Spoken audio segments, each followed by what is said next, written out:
এই ঘর আমার ঘর নিয়ে তালবাহানা চলতেছে আজকে কয়দিন ধরেই। একবার একজন আইসা ঘর দখল করে, আমার বাজারের ঘর, আমি জানি না আমার ঘর দখল করবে, এই টালবাহানা কি আমি মেনে নিব? আমি এখন সকাল থেকে গতকালকে আমি আইনি সহায়তা নিয়ে আমি ঘরে তালা মারছি, তারা তালা ভাঙ্গিয়া পয়সাল এবং সহ এরা তালা ভাঙ্গিয়া তারা সকালে ঘরে ঢুকিয়া সন্ত্রাসী কার্যক্রমে ঢুকে তারা এখানে আবার হোটেল পরিচালনা করতেছে উইদাউট কনসেন্ট মি। আমার ভাইয়েরও কনসেন্ট নেয় না, আমারও কনসেন্ট নেয় নাই। পরবর্তীতে আইসা এখন সকাল থেকে আমি তাদেরকে বলছি, আমি থানায় যাওয়ার পরে আমার বলছে ঠিক আছে আসেন, আপনি তালা মারি দেন, আমরা বিকালে বসবো।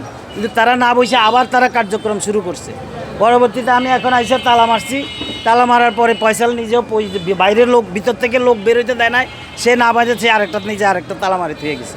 যার কারণে আমি দাঁড়ায় আছি, লোক তো বেরোইতে হবে, লোক তো আমার তো হোটেল তো আমি লোক আটকে রাখার কোনো যুক্তি নেই। সে লোক আটকে রাখছে, আমি লোক আটকে বাইরে হওয়ার জন্য আমি খোলা রাখছি, কিন্তু সে আইসা তার লোক দিয়ে সে আটকে রাখছে। এই হলো বিষয়।